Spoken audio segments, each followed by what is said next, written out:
Hey, everybody, welcome back. It is the SCB Steelers Podcast presented by DEK Roofing Incorporated of South Florida.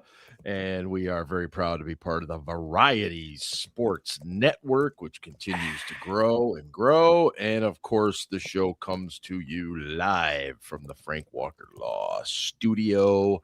Thank you to Frank and the guys at Variety and, of course, the fam down there in South Florida who's freezing their asses off right now. It's like 30 or 40 degrees down there, and that's like apocalyptic for those poor people down there who aren't used to that. So best wishes to them.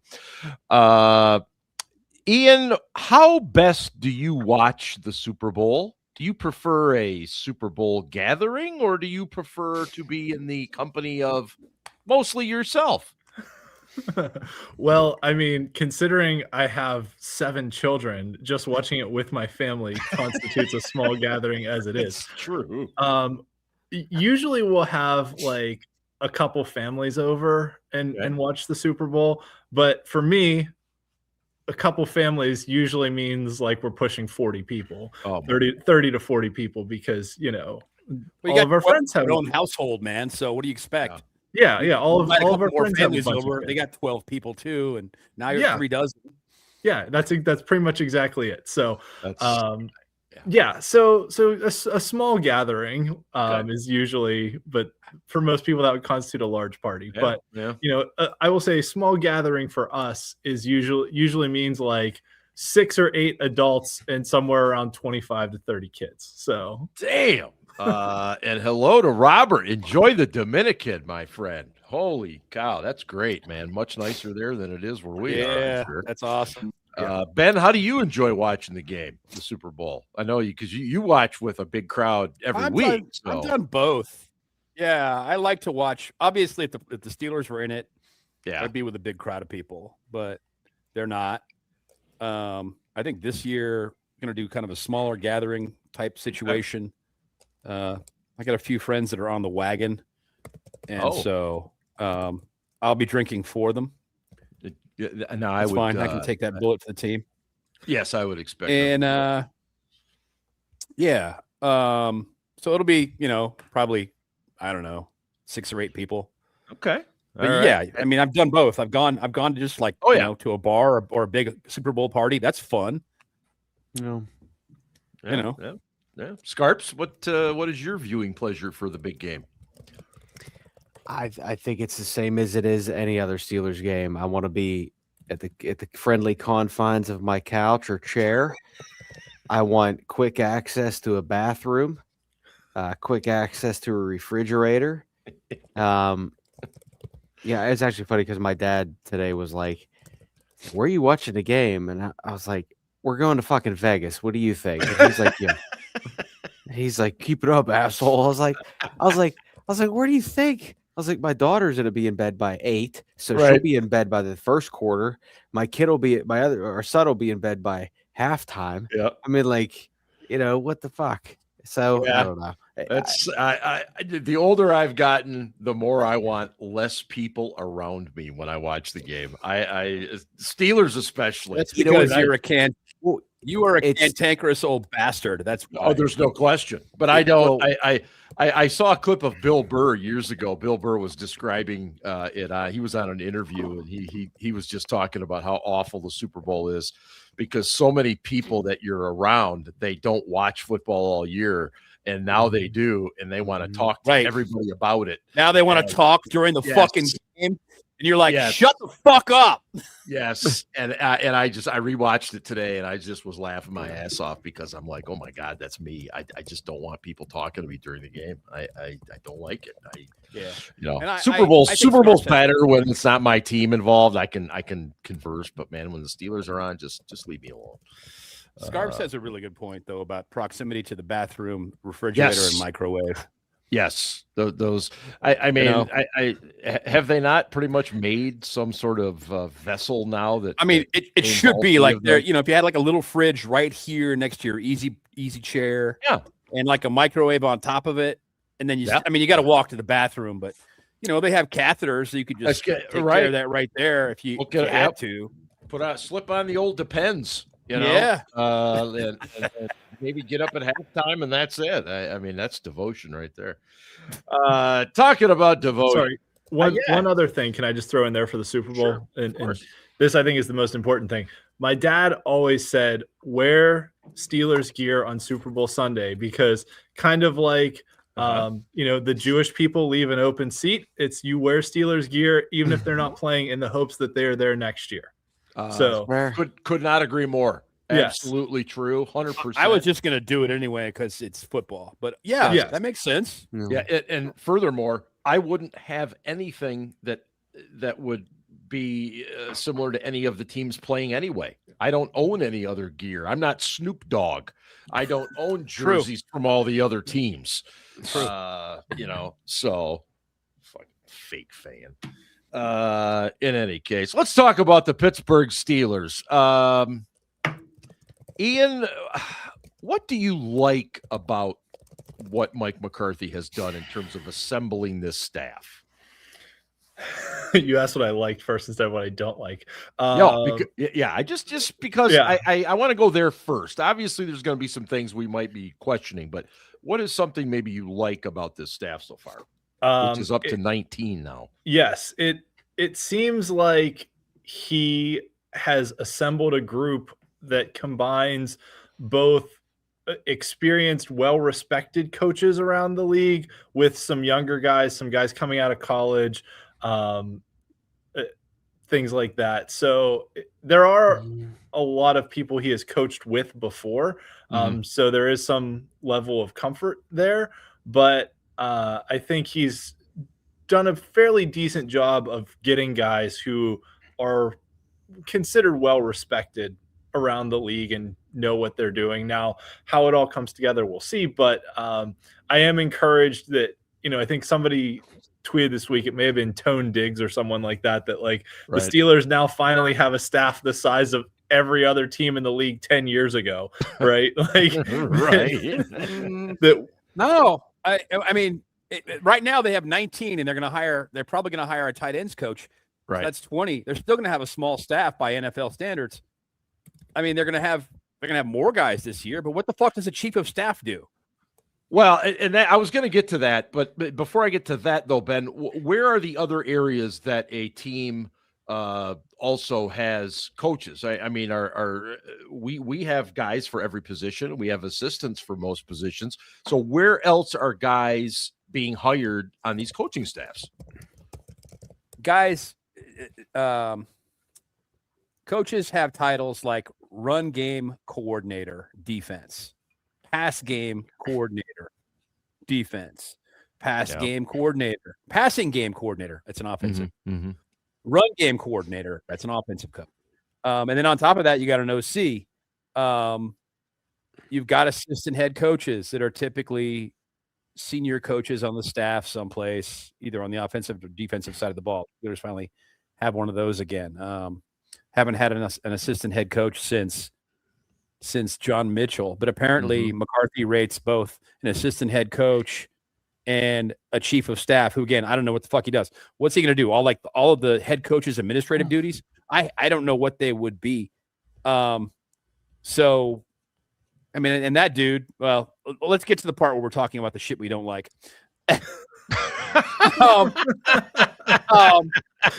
Well, I tried to be positive. It lasted like 98 seconds. You have assistant line coaches, right? Because you have a lot of guys there. You have assistant linebacker coaches because some linebacker units are 10 guys deep. True. And so you got two guys, so you can split them up and work them on, work two sets of guys 5 at a time and get more reps in during individual reps, individual practice time, position time. So shit like that's different. A lot of teams have safety coaches and corner coaches as opposed to just a defensive backfield coach. You're not going to go much more than that. Sometimes you've got an offensive assistant who just has no title, who works specifically with either wide receivers or quarterbacks or both. And you've got quality control coaches. He hasn't hired any quality control coaches yet, has he? Well, no, there's one. So I thought I saw a defensive. I was just about to ask, like, they how many confirmed are there? 16? I believe 19. It's 19 now. 19 hired so far, but they're going to hire some more guys. Okay. Yep. So I'm looking at a list that has 16, which is fine.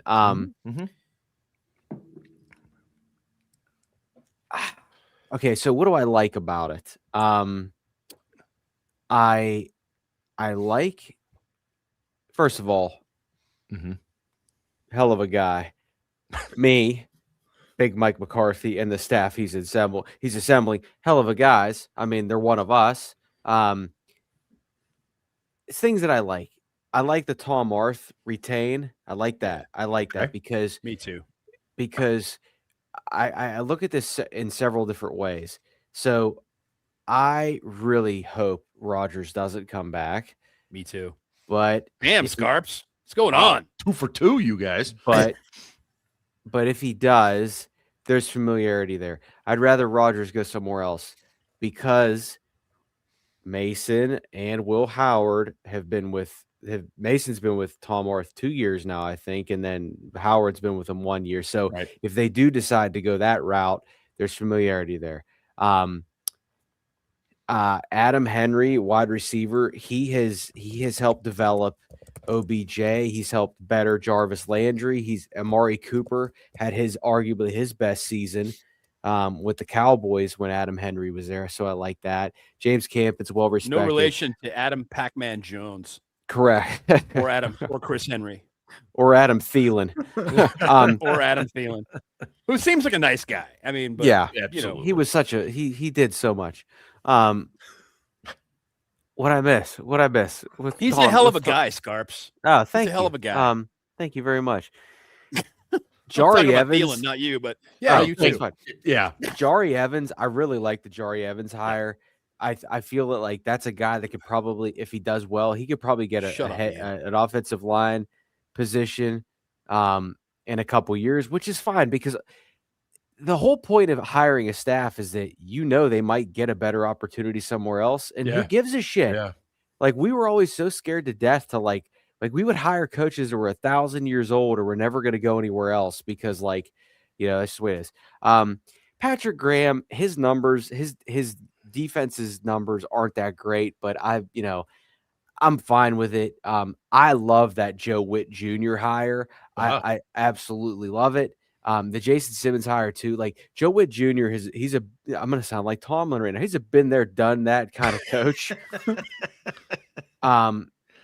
And I don't know enough about some of these other guys, but the Dominic Pecco to me is intriguing. Like that was out of nowhere. He's and here's a guy like he was always a guy that he's just always a guy like when he played for Cincinnati and then when he went to Denver, I was always like he's a guy that I'd love to be on my team. Yes. Like I hate playing against them. Yep. But like fuck, if he wore black and gold, I'd love him. No doubt. And then this is the hire that everyone's sleeping on. Defensive quality control. Mike McCarthy somehow hired Hall of Fame NBA coach Pat fucking Riley. You want to talk about a hell of a guy? We got it fucking right there. Okay, I'm just saying. I mean, to get that guy to leave Miami after all these years, what the hell? I mean, what a guy. Funny. That's funny. The Jari Evans hire, and I think a lot of fans oftentimes get kind of blown away because they see a famous name.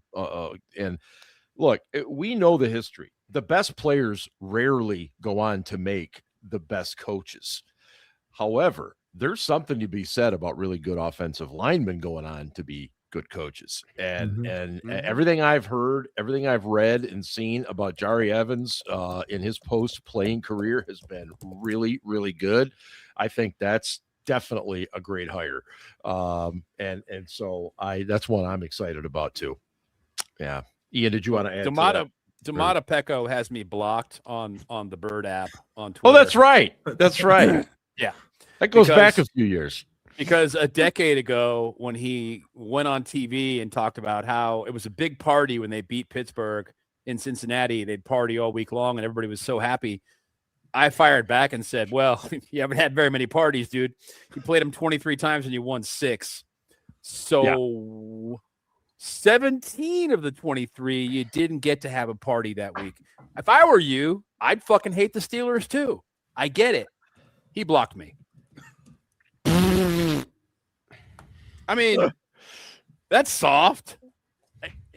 But, whatever.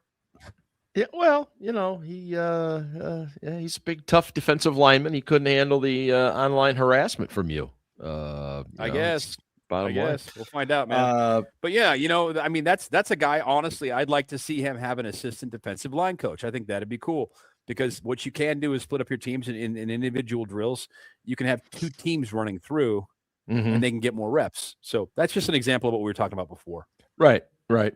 I mentioned it last week too, and you bring up a good point about the players who are the best at something aren't always the best coaches, because they just had so much innate ability that they could just do it. Like when Tom Brady gives analysis and he's like, well, that quarterback could just fit that ball into that really tight window. Why couldn't he make that throw? It's like, well, okay, but Tom Brady could throw with anticipation into windows that like no one else could. That's what separated him from everybody else. And I don't think he like has the cognitive dissonance to realize like, oh, I was physically able to do things that some of these other guys can't do. But at the same time, to your point about offensive linemen, the guys who are really good offensive linemen have to know and understand the technique of it too. So the question with some of these guys, like Pecco is a good player. Evans is a borderline Hall of Famer, might become a Hall of Famer this year.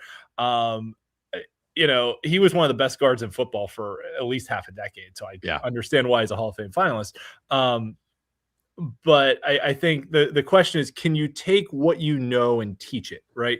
Right. And that's something with former players that you never really know about them until you get them in the room. Right. Like we brought in Joey Porter Sr. to try and teach,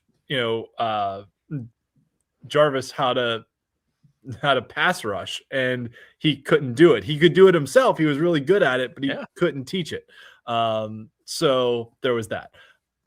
But so that's my broader point, is that like with former players, I feel like a lot of times it's the guys who were like the backup quarterbacks or the role players, in hockey, like the third line grinders who understood everybody's assignment and what they had to do to make the really good coaches. Good reference.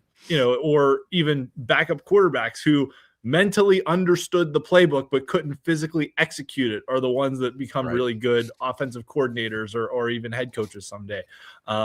So we'll see how it goes. But I think bringing in guys who, as Ryan said, are been there, done that kind of guys is a good thing.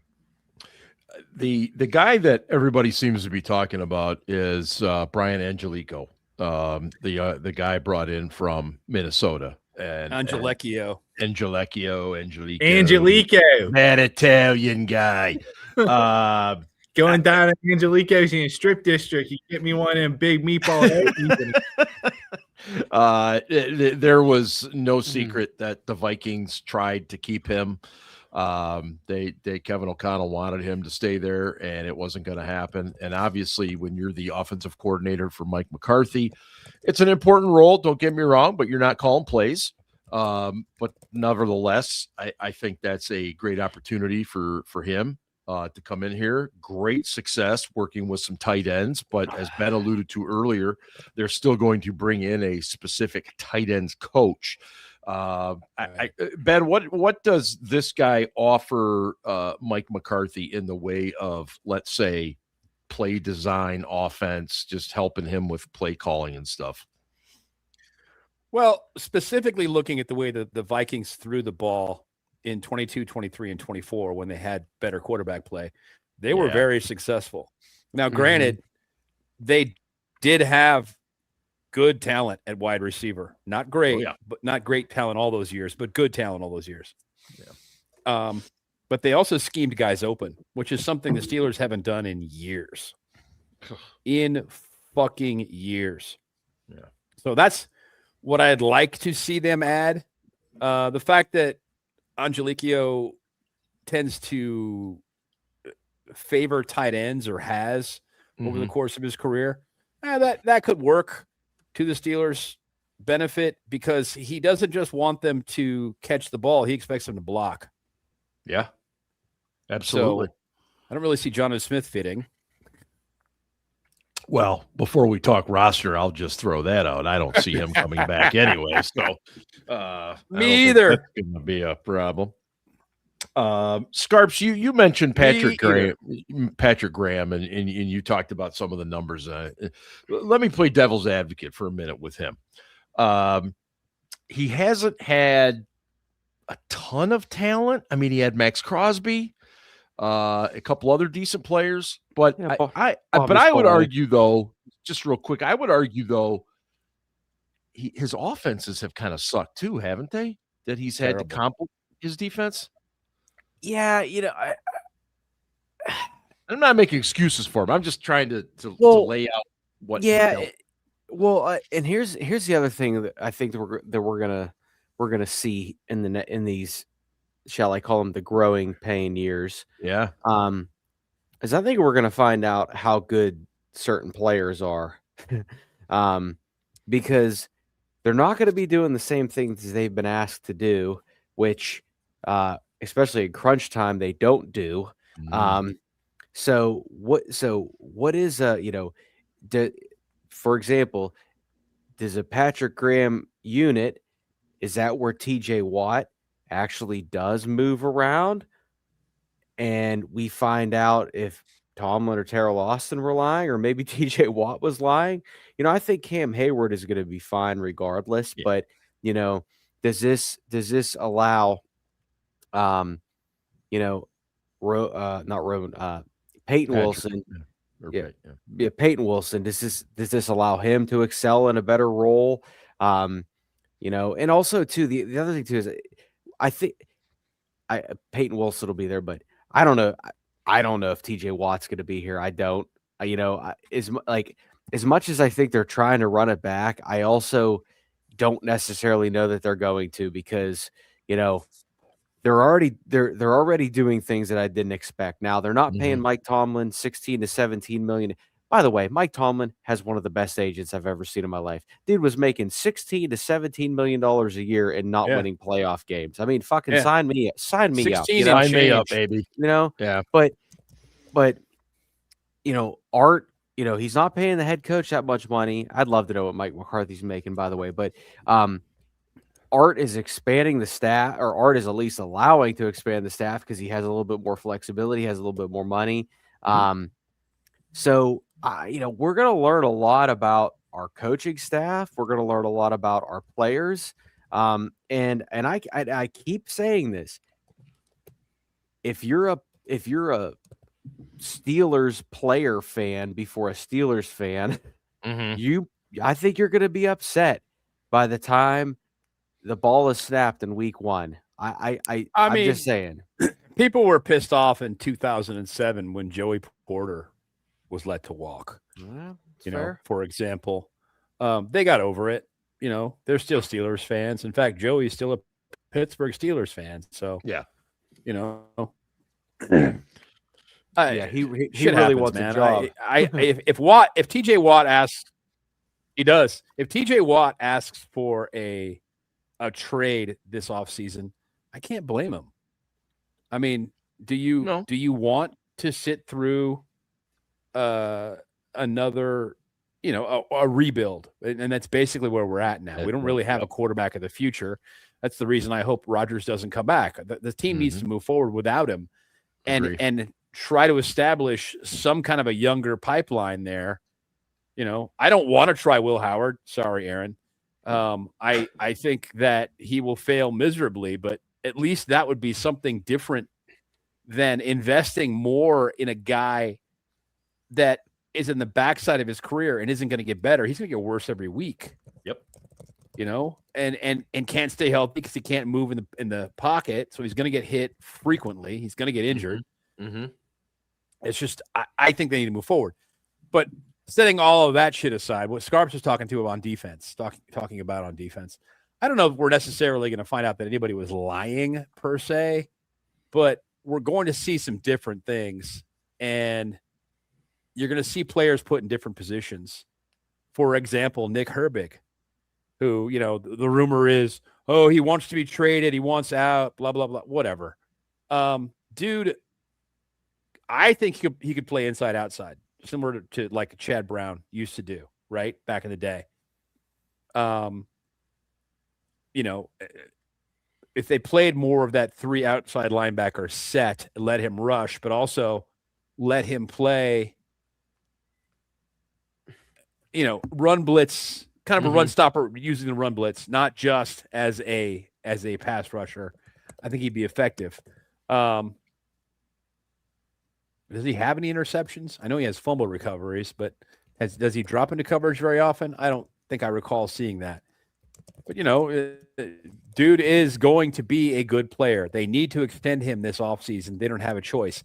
And given that significant investment in dollars, you're going to see him play more in some capacity.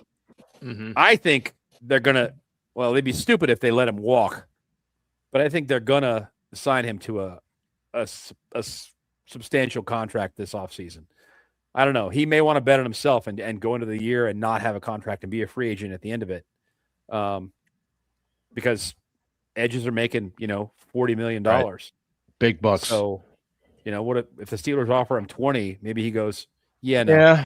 Let me come back to roster stuff here shortly. Ian, you wanted to ask Ben a question? I do want to ask Ben a question. Yeah, so Ben, you were talking about the quarterback situation. Yeah. All right. So Ben, it is February 5th. Right now, February 5th, if you had to choose between Aaron Rodgers, somebody currently on the roster, a free agent, or Simpson from Alabama, who do you want the quarterback to be next year? God. Man, it's like Sophie's Choice. I mean, he said he doesn't want Rodgers back, which I completely understand. No, I'm 100% on board with not bringing him back. But, like, you look at the options, the free agent options suck. They're not good. Right? No, the options on the roster are Mason Rudolph, who we know he is at this point, or Will Howard, who is completely unproven but was a 6th-round pick for a reason, or like Kirk Cousins. Oh. I was gonna say like the free agent class is not good. Simpson is probably the best quarterback we might have a shot at because Mendoza's going to Vegas. So like it's not a good it's a bad situation is what I'm trying to get at, right? No, I get what you're saying. I mean, I don't want to see them burn a 1st-round pick on a quarterback.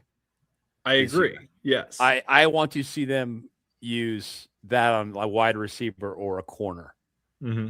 I agree. That would be my preference right now. Yeah. But at quarterback, yeah, I agree with you. So, what I'm getting at though is the options. Let's just say that doesn't happen. Yeah. Yes, the options are bad.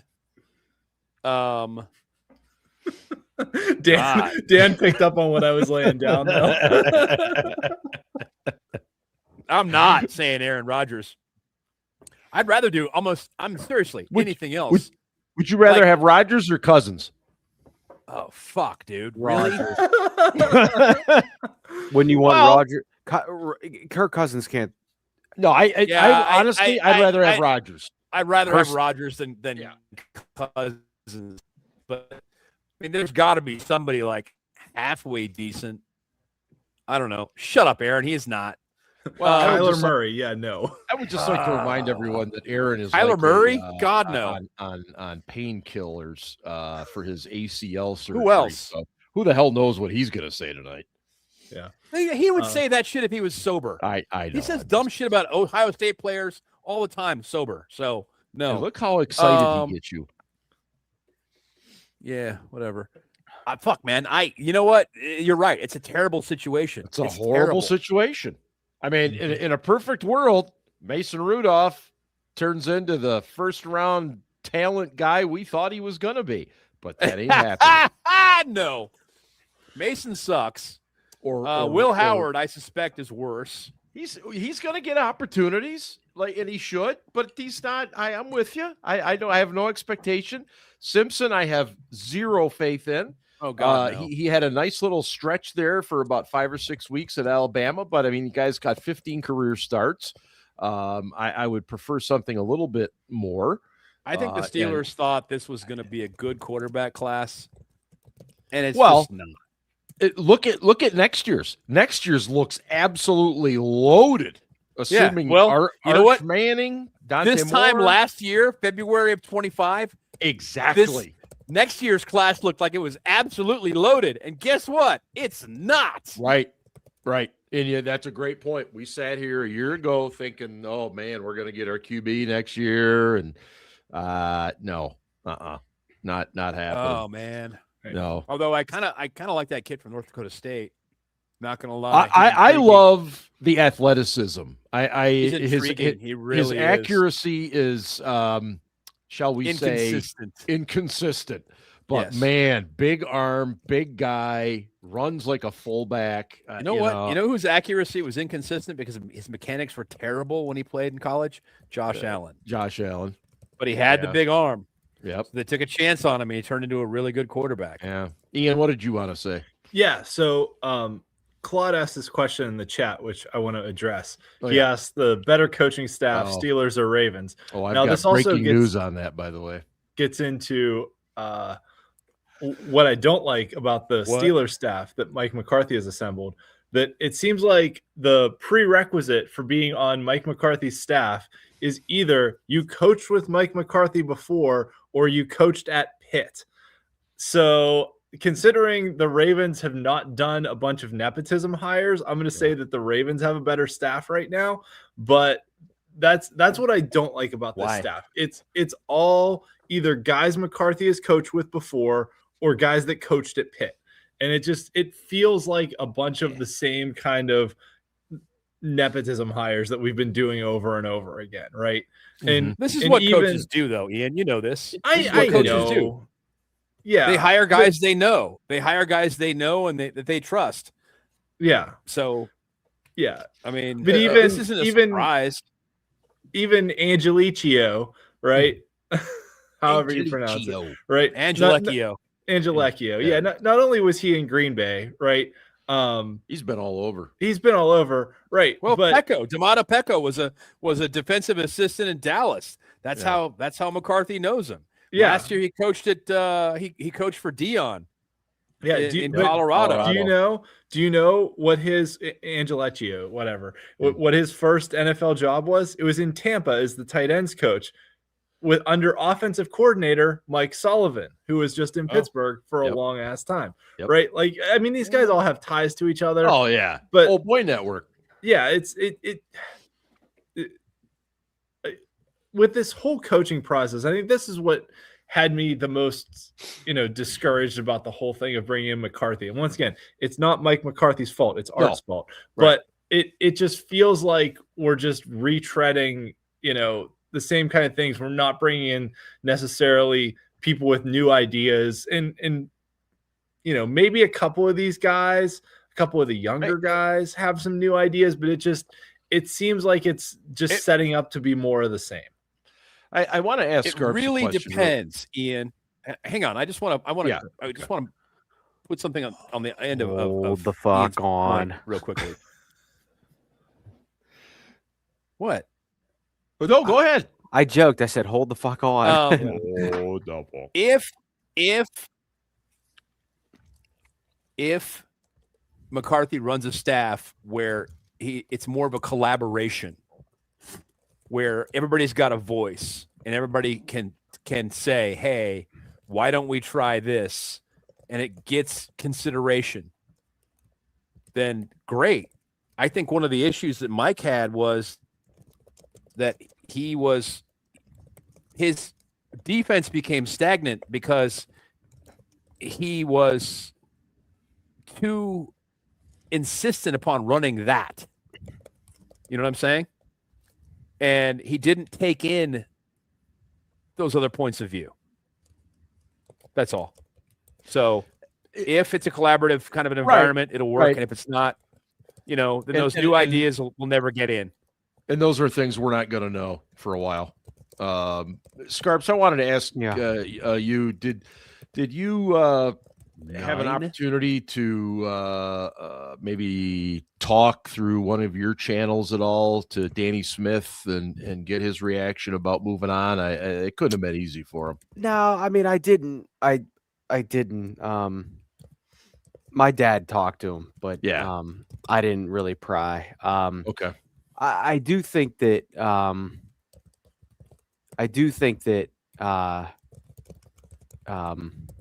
give me one sec. I think Danny. So here's a couple things. I think Danny definitely felt comfortable with Mike Tomlin. I think he probably came here for Mike Tomlin. Yeah. And Danny and this is what I texted. I texted my dad. I said, Danny's interviewing for the Tampa Bay job, and my dad texted me back. He goes, he fucking loves that warm weather, and it is. He got his start at Georgia Tech. He got a start at Clemson, Georgia Tech. Like he's a Southern guy, so totally understand that. But yeah, I didn't really hear anything, so yeah. Yeah, I was just curious, and the guy they've brought in to replace him is also a Danny Crossman, who has been a special teams coordinator for I want to say at least a half dozen teams, and special teams is so hard to gauge at times. I mean, it's easy to look and see, well, how was a punt return team or how was a kickoff return team, and you look at those kinds of things, but at the end of the day, for me, it's about, are you turning the ball over? Are you making stupid mistakes on special teams? And Crossman seems to be pretty solid across, pun intended, the board in that respect. So I did want to add, the Ravens did add a defensive line coach this evening. His name is Lou Esposito. He was the defensive line coach at Michigan. I've had a chance to meet Lou a couple times. He was the defensive coordinator over here at Western Michigan, my alma mater, when my son ran through some camps and stuff with him. And his son actually just committed to Michigan, and he is a damn good football coach. Ravens got a good one. He's a great guy, and I wish him well, except for two games a year. But yeah, good coach. Anyway, I want to go back to TJ Watt for a minute. He has not spoken, as far as I know, since the season ended. We don't know quite what he's thinking, what his thoughts were when Mike T resigned. We have heard a little bit now from Cam Hayward, who's been doing some Radio Row stuff at the Super Bowl this week. Nothing. I don't think he said anything that we were surprised by. He's kind of hurt. He's kind of sad. He's pissed off. He's a lot of things. And then we did hear that Cam will also be doing some Super Bowl coverage this week. I think on NBC coming up this week. So not a surprise. I think we all knew that was something that he was looking at getting into. Doesn't mean that he is or isn't coming back to play next year. I still actually suspect that he will. But as far as TJ Watt goes, I don't know. Is it possible, Ian, that he is thinking about a trade, getting out of Pittsburgh now? All right, I'm gonna take off my black and gold colored and that's glasses, what this question is about. Really. And I'm going to put on my hat as someone who has had many children. He has a newborn, right? They've got a baby. He's probably focused on, I'm spending as much time as I can with this baby. And let me tell you, like, babies fly by. Like, they say the days are long, but the years are short. And it is so true. Yes, like, when you have a newborn, like, every single day feels so long. And then, like, suddenly you wake up and your kid's 14 and in high school, and you're like, where the heck did time go? Like, literally me, right? So I think, honestly, and this might be good for TJ, as frustrating as the end of the season was for him, right? With having to, like, get his lung was punctured, he had to rehab, he had to come back from injury, all that. Like, he might just need some time with his family, to just spend some time with his wife and his kid and get away from things. And I don't blame him at all for that, right? Like, you don't get that time back with your kids. You want to spend time with them. You want, especially the first one, like, you remember every little thing, every little milestone that they do. So I'm not surprised that we haven't heard from TJ, because thinking about, what's going on in his life, that he's got a newborn too. I think, maybe once mini camps and things like that roll around, he'll probably have some things to say. Yeah. But I think for now, if I had to guess, just being a dad of many children, I would guess that he's focused on his family right now. Well, and I think you nailed that answer. That's kind of why I went to you, because I know he has he's a first-time father, and he's probably enjoying that right now. Probably gives him an opportunity to break away from the end of the season, which obviously ended in a way that he has become all too familiar with, and it's a playoff loss. Scarps? Okay. It's okay, because I wasn't here last week, right? And I'm not necessarily like criticizing Cam or TJ, okay? Mm-hmm. But lies. I'm simply saying that they could have showed up for Mike McCarthy, and also still supported Mike Tomlin and grieved, or whatever you want to say. Because I found it very interesting that Highsmith was there and Joey Porter Jr. was there. Joey Porter Sr. was there too. Yeah, they were the only two active players that showed up for that. And no, I get it. I know these guys go away, but like Cam lives here. TJ lives here. Yeah, you know what? I have two little kids, and they were fucking littler at one point. And you know what? I also fucking went to work. I'm just saying, I've always said optics is everything. Yes, it is. And you know what? You want people to get behind a coach that the fan base, the majority of the fan base, fucking hates. Yeah. Show up. And now, because Cam the other day was like, yeah, or this week because of the Super Bowl. Oh yeah, but like Mike, he complimented Mike McCarthy. Well, get your ass to the fucking stadium at the Champions Club and do that, or don't even say anything. Just show up. I just like this is what it comes to. Like, we fucking like coddle these players, and we act like, oh, there's no possible way they could ever do it. And like, I get it. Listen, maybe does he have a little girl? Maybe his little girl was sick as fuck that day, and his wife had the stomach flu, and it just didn't work out. I totally understand that. Right. But again, optics is everything. And does it matter, Scarps, that these guys are also team captains too? Fucking right, I think it does. Yeah. And honestly, and like, now I'm not saying that like, okay, I'm gonna give Rodgers a pass here because he was probably in the mountains of Peru, but like,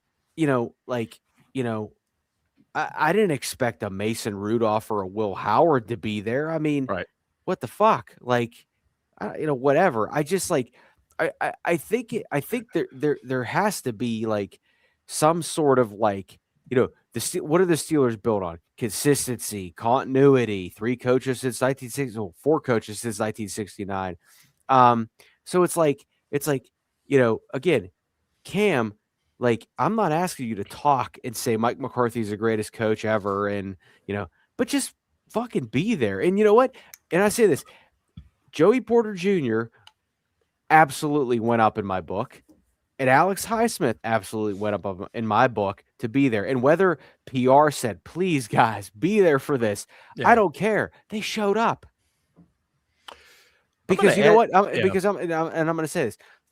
If I was still working there, I would have had a fucking conversation with Cam Hayward and said, you need to be there. And unless there's some extreme circumstance, you need to be there. And I'm going to tell you this right now. Their PR staff. He lives on a hill, and it was snowing. Yeah. Me fucking too. And I still go to work. But I would have said, dude, like, I know you've done a lot in this league, and I know you've earned the right to say no, but optics and PR wise, you have to be there, man. I found it fascinating. Highsmith is I know not one of them fucking people on that PR staff had the nuts to have that conversation with Probably Cam. not. Highsmith is at NFL honors tonight. I don't believe he's up for any kind of an award, but yet he's there. Spectator. No, and I give him credit for that. I don't know if he's going out of his way to become kind of a future face of the Steelers. I don't know, but I give him credit for doing it. Showing up at McCarthy's presser. Now he shows up here. And look, that's not, again, I kind of feel like Scarps does. It's not a knock on TJ. TJ could have had a sick child, a sick wife. Who the hell knows? And he also might be the type that says, you know what, screw it, I don't want to do those things. And far be it from me to judge, but sometimes you have to go out of your comfort zone and you have to make appearances, because I agree, Ryan, optics are really, really fucking important, man. And I'm not even knocking Cam. I'm knocking about I'm knocking about the process, because Cam, and maybe I missed this, but in any of Cam's podcasts or appearances could have said, hey, I wasn't in town when Coach Mike McCarthy was right. So that's why I missed it. Yeah. He didn't say a fucking word. I didn't hear that. All he's talked about is, I'm so stunned when Mike Tomlin walked away, and I get it. I totally get it, dude. We all were stunned. I totally get it. But he's answering questions when he says that shit, though, too. Right? But True. I mean, it's just dude, if there was ever a moment where, again, the majority of the fan base does not like the McCarthy hire, and I don't know about that anymore. I think the majority. Well, he's a hell of a guy. Didn't like him initially, and then when he gave the press conference and stood up there and talked, they connected with him on an emotional level, and all of a sudden things have leveled out. I'm still not. I mean, I'm waiting to see what's going to happen. I'm trying to give the guy a chance, but I'm not excited. You talked before. I think before, what it Ryan, is about the fact that the Steelers have always talked about stability and longevity. This dude is not going to coach for 15 years in Pittsburgh. No. Ian. We will be doing this again. Yeah. I think what it is I think you're right, Ben, that McCarthy gave the press conference and people connected with him. I think the point that people have come to is, initially people are like, I can't believe they hired Mike McCarthy. This hire sucks. It's not at all inspiring, or, it doesn't do much for the team. Right. But I think where people got to was, they were like, it's not Mike McCarthy's fault he got hired as Steelers head coach, right? Mike McCarthy's from here. They offered him an interview. He took it. He did his best that he could, and he got hired, right? So I think a lot of the ire and consternation about, there's your SAT word, Ben, who's not even paying attention, but the ire and consternation about the McCarthy hire has shifted to Rooney and Khan now, that people are pissed at Art Rooney and Omar Khan about hiring Mike McCarthy, but they're like, we can't blame Mike McCarthy for getting hired. It's not his fault they hired him. We don't like that they hired him. True. But it's not his fault. So I and that's kind of where I'm at too, right? Yeah. That I'm like, I hope he does well, because I want the Steelers to do well, because I love the Steelers. We've accepted that he's the football coach.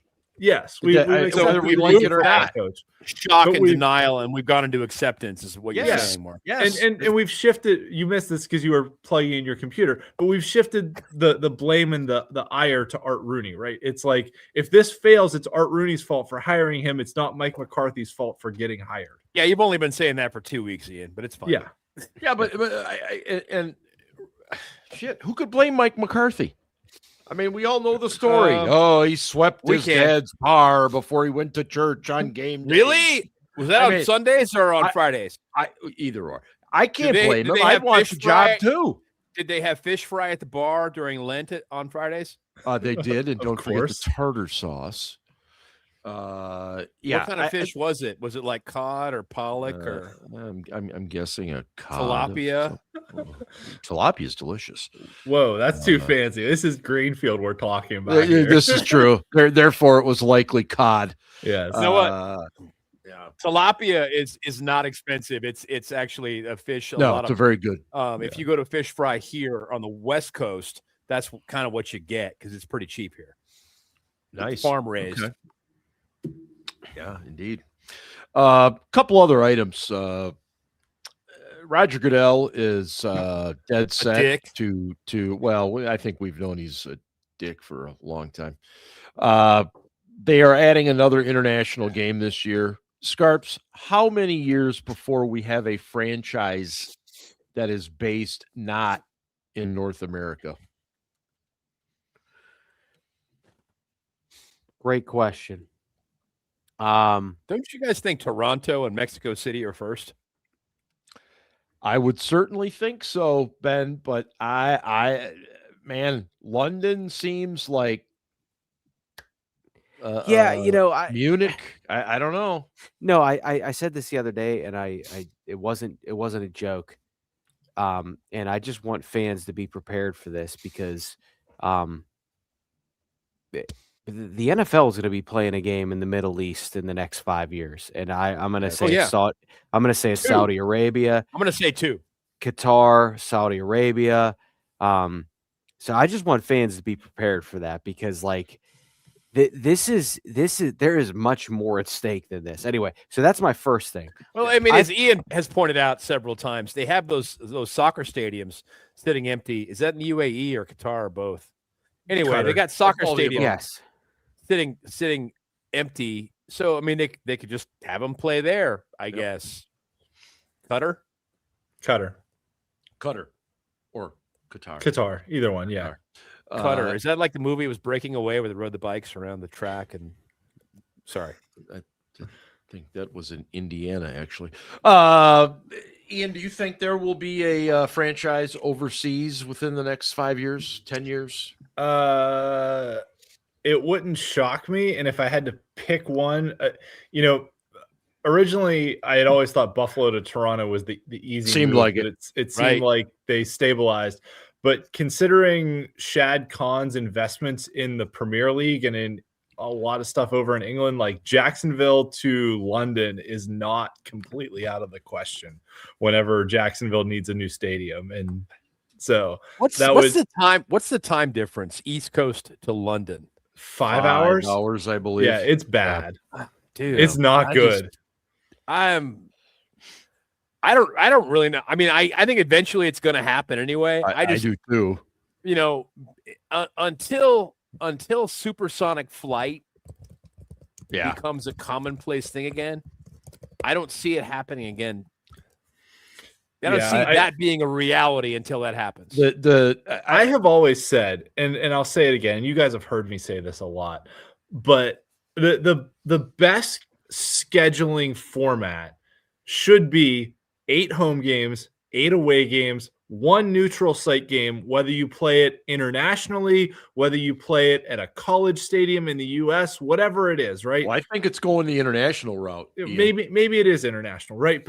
But rather than having, teams have to give up a home game or whatever, just schedule it out that it's 8 home games, 8 away games, 1 international game, and you get your bye week after the international game, so you have some extra rest time when you're coming back. Like they're talking about playing a game in Australia. That's a 17-hour flight for maybe 15-hour flight, whatever it is from LA. It's only 14 hours from LA. I mean, my God, they're doing that next year. It's happening. Yes, it's happening. It's a mere 14 hours from LA. From LA. But baffled.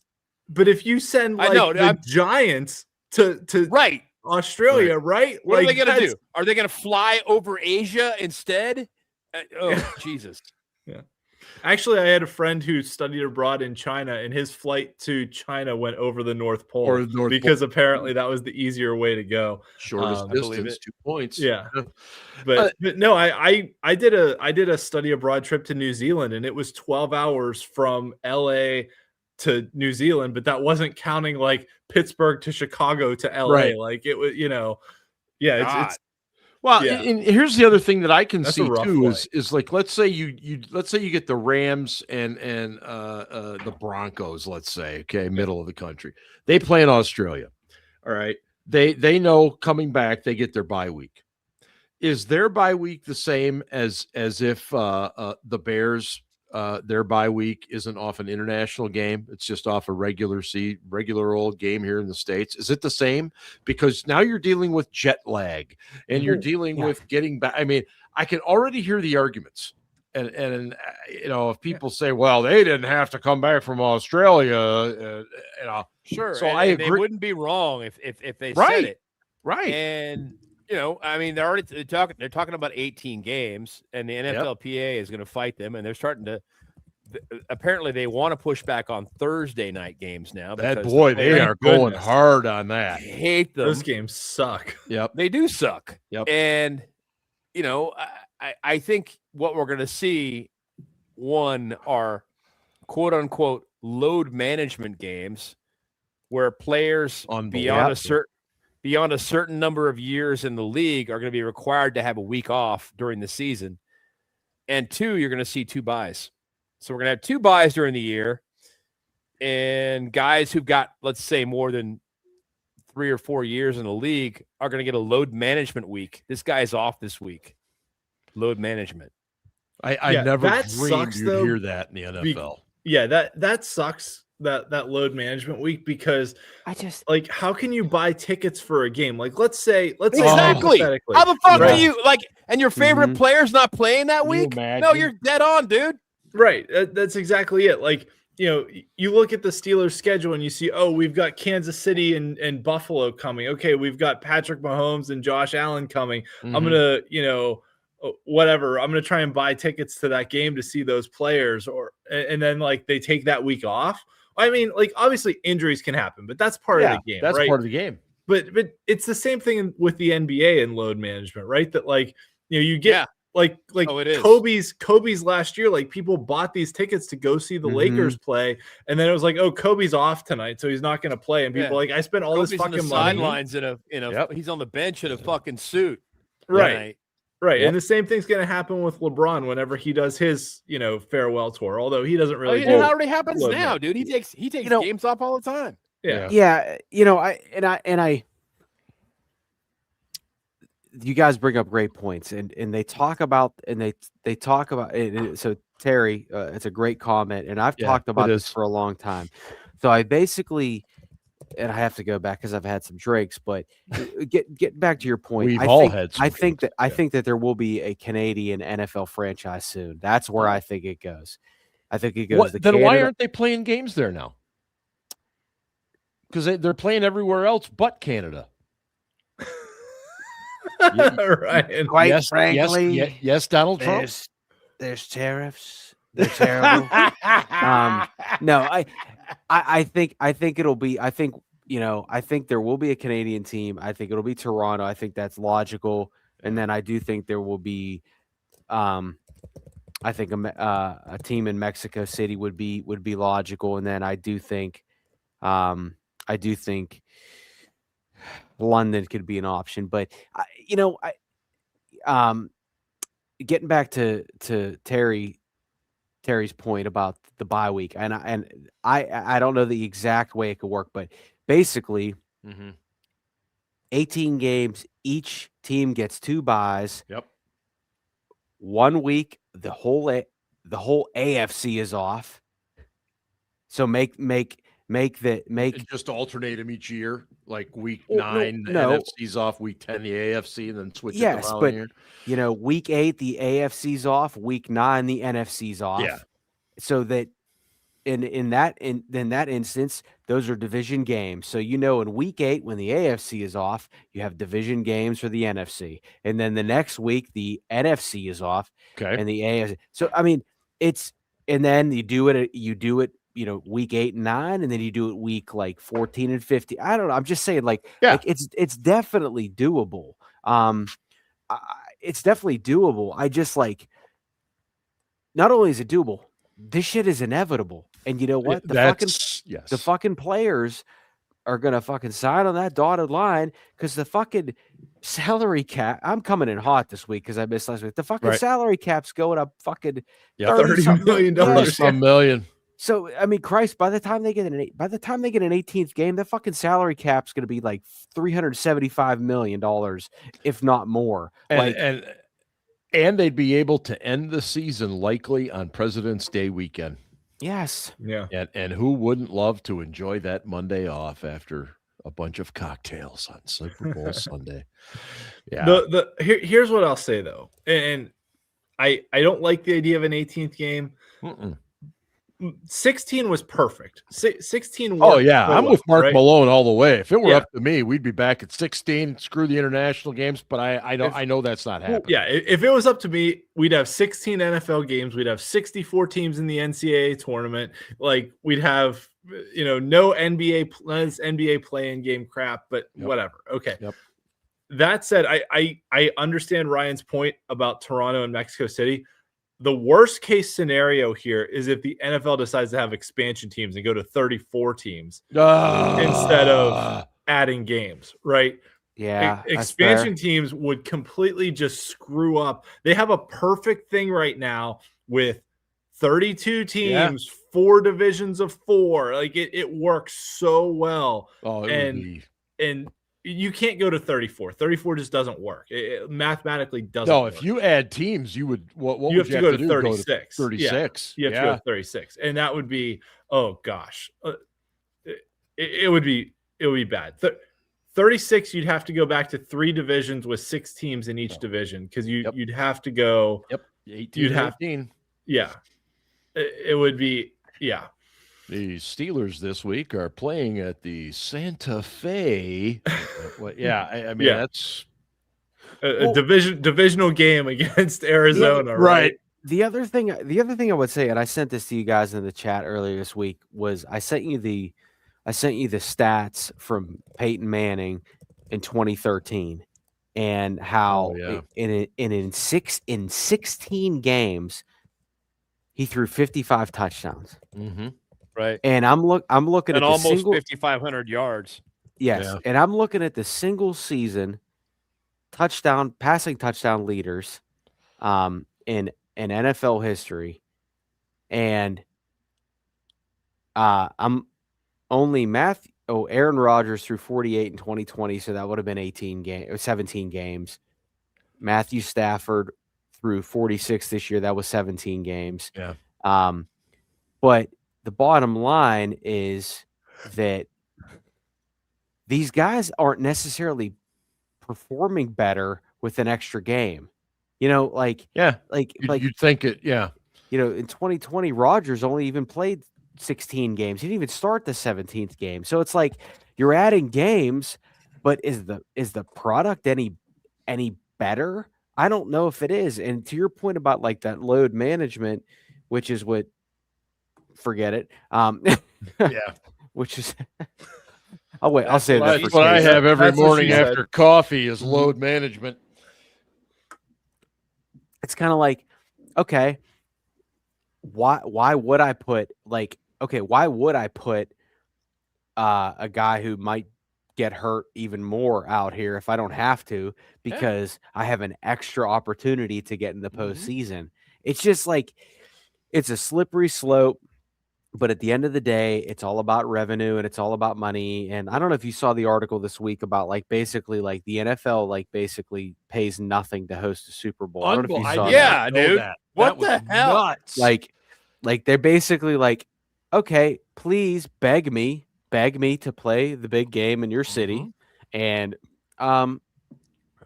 lodging, food, all kinds of shit, all free. We're not gonna pay. Yep. A dime. And it's just like, holy shit. I didn't realize. I knew Santa Clara was not San Francisco, obviously, but I didn't realize it was that far away from San Francisco. It's just South Bay. It's like well, it depends on traffic. I'll shut up now. But it's like 40 minutes if there's no traffic. Okay, that's all right. All right. Somebody said it was over an hour, and I'm like, I don't think that's well, no, right. it can be 2 hours and change. It can be 2 hours and change going down to 280. No way. And if you're in the East Bay and you're trying to get there and traffic is heavy, like you're talking 3 hours and change. Like it's not like you're way better off taking the train. Anyway, shutting up now. Super Bowl is on Sunday, gentlemen, and of course the Steelers aren't in it, but it's an intriguing matchup. It's the non-Belichick, non-Brady Patriots, the underdogs against Belichick, against the Seattle Seahawks. Predictions? Anyone wishing to jump in the fray first? I cannot believe that either Sam Darnold or Drake May is going to be a Super Bowl champion. Like crazy. These guys, like, I think May had the most fumbles of any quarterback, and Darnold had the most total turnovers of any quarterback this year. Right. Like, these guys do not protect the ball very well, but both of these teams play pretty good defense. I know a lot of the betting money is on Seattle. I think Seattle's all of it, man. Well-rounded overall team. Yeah. But like, I mean, these quarterbacks turn the ball over so much. Right. This could go either way. Like like a couple turnovers here and there could completely flip this thing. Personally, I would love it if Seattle had the ball like down by 3 with 30 seconds left at the 1 yard line and let Kenneth Walker just run the ball in for the game-winning touchdown. Like, that would be amazing. Second and goal, right? Yeah, second and goal. Yeah,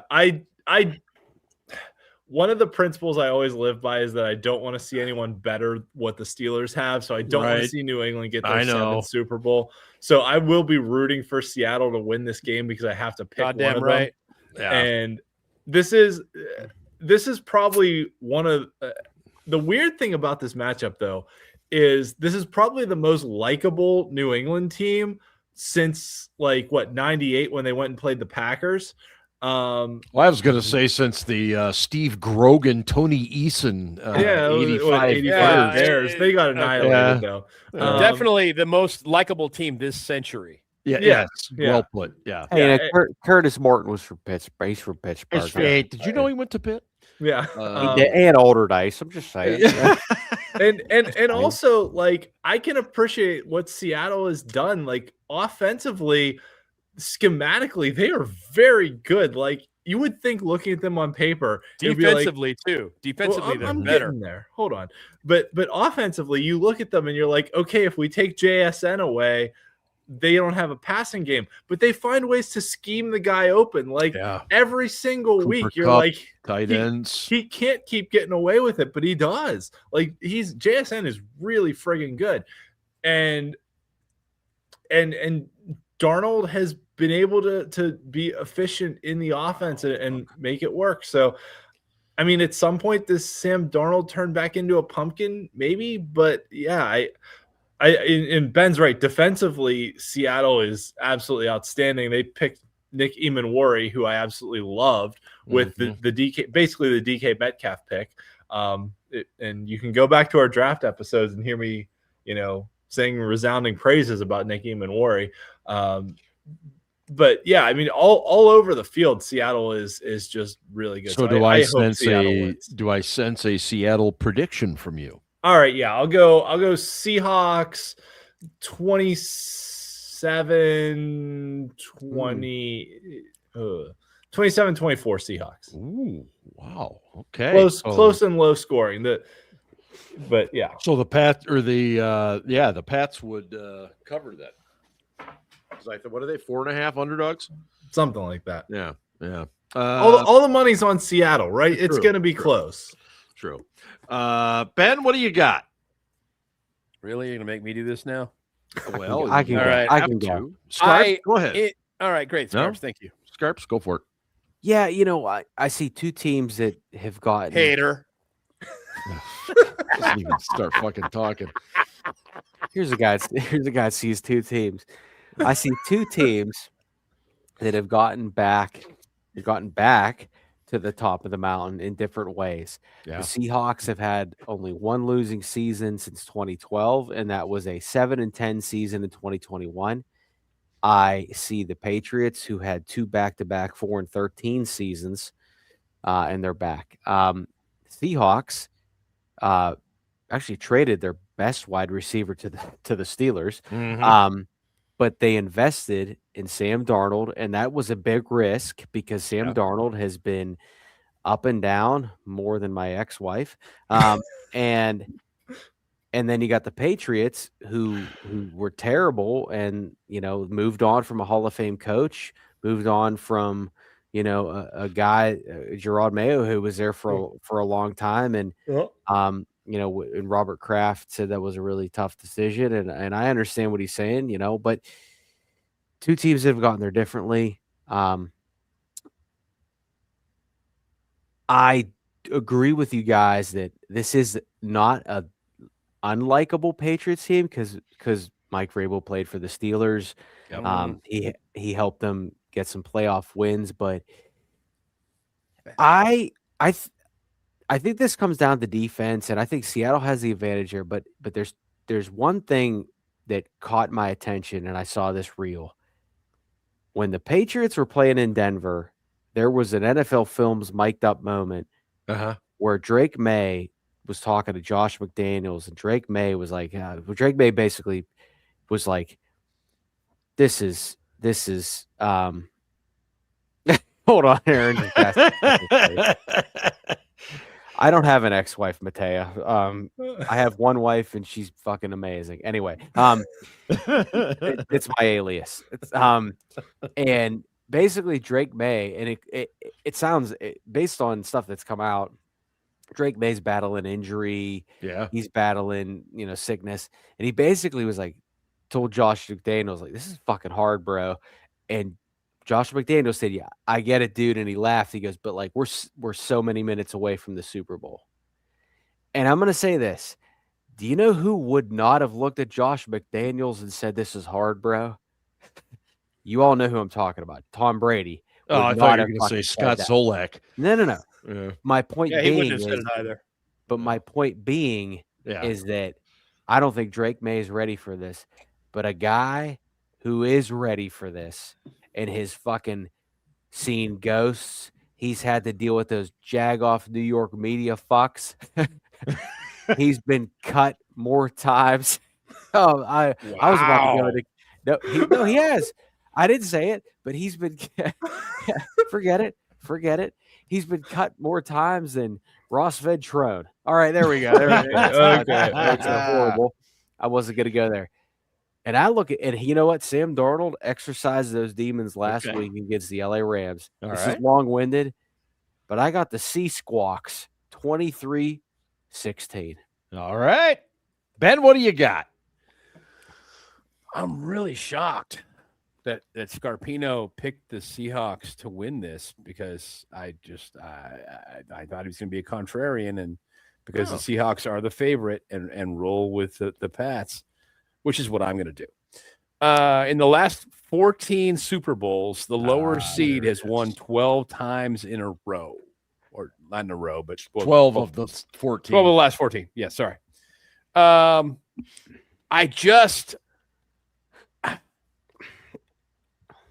They have the number one scoring defense in the league in Seattle, but they also give up an awful lot of big plays, and they just have this tendency to fuck up. I don't know why, and I really, just like Ian said, in my heart, I really want Seattle to win. I live in the Pacific Northwest, even though Seattle fans are a bunch of goddamn crybabies still to this day, 20 years later. They still fucking whine. To the day, as a matter of fact. Oh, my fucking God. They will not shut up. But I'd like to see them win it. I really would. I would love to see the Seahawks win it. I just don't think they're going to. I think that New England's going to find a way and they're going to win this. And I'm going to be pissed. I'll be honest. It's just like, I knew the Steelers were going to go 10-7 and they were going to go out in the first round, and I knew I was going to be fucking pissed. Yeah. I knew that in fucking July. I should have taken the time to emotionally prepare myself. So I was just like, yeah, it's fine. Whatever. The Steelers suck. I knew it. I knew they were going to. But I was still irrationally fucking angry. Yeah. And on Sunday, I think at the end of the game, I'm going to be irrationally fucking angry, even though I expect that the Patriots are going to win. So I'm gonna go Pats 24-17. Seahawks 21 with a garbage time touchdown. It's not really going to be that close. Wow. Okay. Well, I thought I was going to be the only contrarian tonight, Ben, but I was split 2-2. Hold on.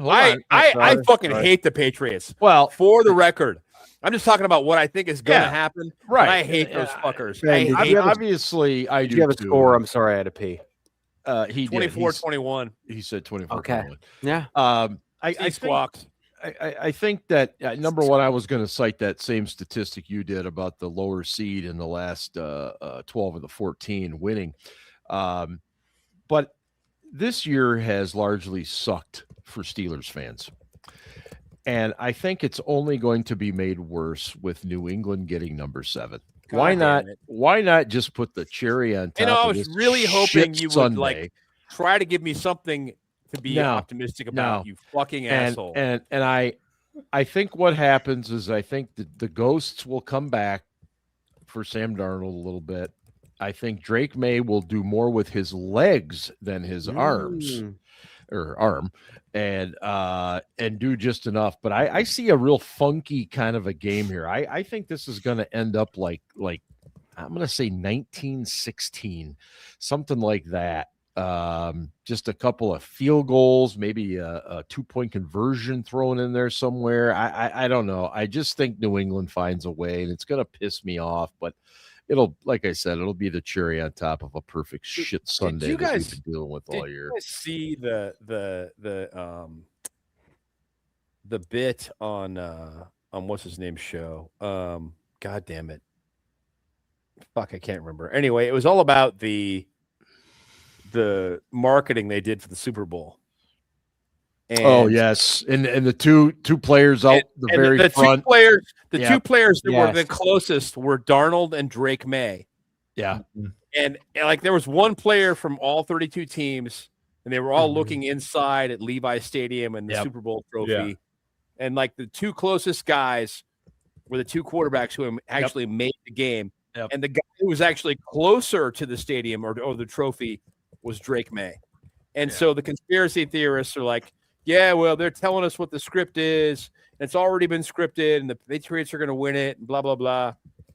Oh, fuck, man. Well, there's also that belief about the logo, the colors of the Super Bowl logo. The two teams' dominant colors are also part of it, the logo. That goes back about 6 or 7 years, too. Do you think that the Steelers logo, the Steelers colors were in the Super Bowl 43 logo or 40 for that matter? Well, no, 40, this only goes back a few years. 40 was just the silver logo. There wasn't. 40 was red, white, and blue. No. Sorry, I was thinking 45. 45 was when they got right. That was when they did that little run of silver stuff. Yeah. Right. Do you remember the old Super Bowl logos? Like Super Bowl 30 that we were in Tempe? That was an amazing logo. Like there was some Reactions. Really, yeah, which is my favorite internet website. Triple X. Yeah. there were some like really good designed logos. Like the one I think the Bills were in the Rose Bowl had a really cool design. There was one in New Orleans that had a cool design, and now they're just like stupid and lame. Like they just like lost all interest in like good design, and they're like, no, we'll just make this kind of repetitive thing, and it sucks now. Yeah. What doesn't suck is Casey Kasem, and I know he's been chomping at the bit because he couldn't be here last week. Here's a guy who's dead. Yeah. So let's turn it over to the late great Mr. Casey Kasem. Casey's Coast to Coast, American Top 40. Hello, everyone, and welcome to the week that was February 5th, 1996, and good to be back. Our favorite correspondent and non-ball knower Ryan is back with us again this week, and he writes, Dear Casey, well, I just looked in the mirror, and things aren't looking so good. Uh-oh. I'm looking at Chris Scholla, but they're feeling Mike McCarthy. Oh, yeah. Casey. That's, of course, a parody of Soundgarden's Outshined, off their album Bad Motor Finger, released in 1991, which was the first year Steelers' new head coach, Mike McCarthy, was eligible for a penalty-free 401k withdrawal. Casey, did you know Mike McCarthy is from Pittsburgh? I hadn't heard that before. If you care to know where Mike McCarthy was back in 1991, he was a graduate assistant at the University of Pittsburgh. He's only a few degrees of separation from being a first-round bust drafted by the Steelers out of the University of Pittsburgh back in the 2022 NFL Draft. Talking about Kenny Pickett. Much like Chris Cordell, the Steelers think they can just hang around in the middle of the pack and maybe catch lightning in a bottle. But they are hanging themselves. Chris Cornell hung himself. God, dude, what the fuck? Really? Oh, this is about to get even more sinister, so relax. But they are hanging themselves thinking they are ready to compete. Rest in peace to Chris Cornell, one of the greatest voices in rock and roll. He didn't hang himself. The elites had him killed because he was this close to uncovering a huge child trafficking ring. No. Look it up, but don't use Google because they track everything. Chester Bennington also didn't kill himself. Neither did Anthony Bourdain. Casey, I've already said too much. Okay, Casey, let's get back to me killing myself. As I wrote to you recently, Casey, Mike McCarthy, Jesus Christ. I'm firmly convinced he was hired because he's from Pittsburgh and his salary requirements were that of a $3 whore. I'm told in his negotiations that he offered to clean the shitters. He also said he'd shovel the parking lot.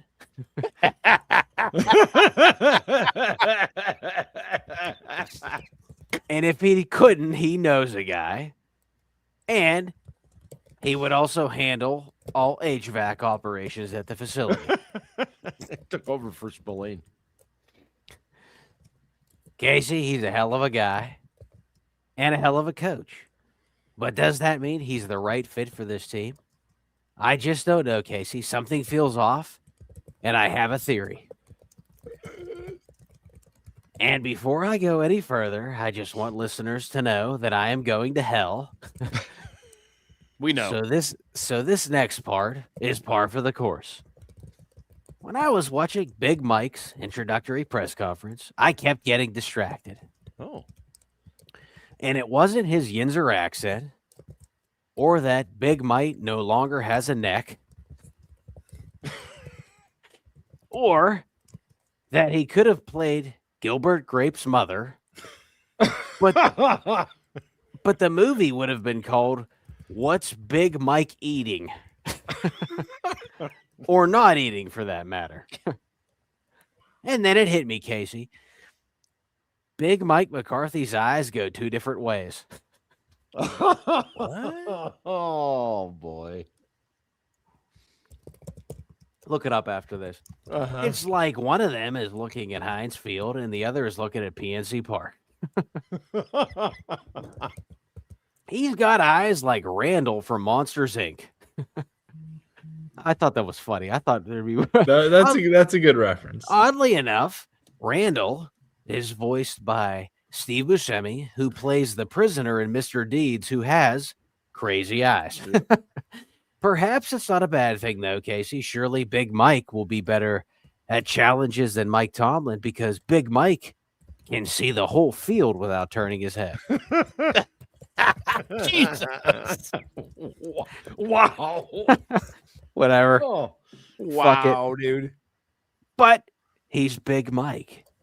He's the Steelers' new head coach. He's a Pittsburgher. He is one of us. Well, Ryan, keep your feet on the ground and keep reaching for the stars and keep your radio tuned right where it is. At number 4 this week, here's Joan Osborne with One of Us. Joan Osborne. Didn't see that coming. Holy shit.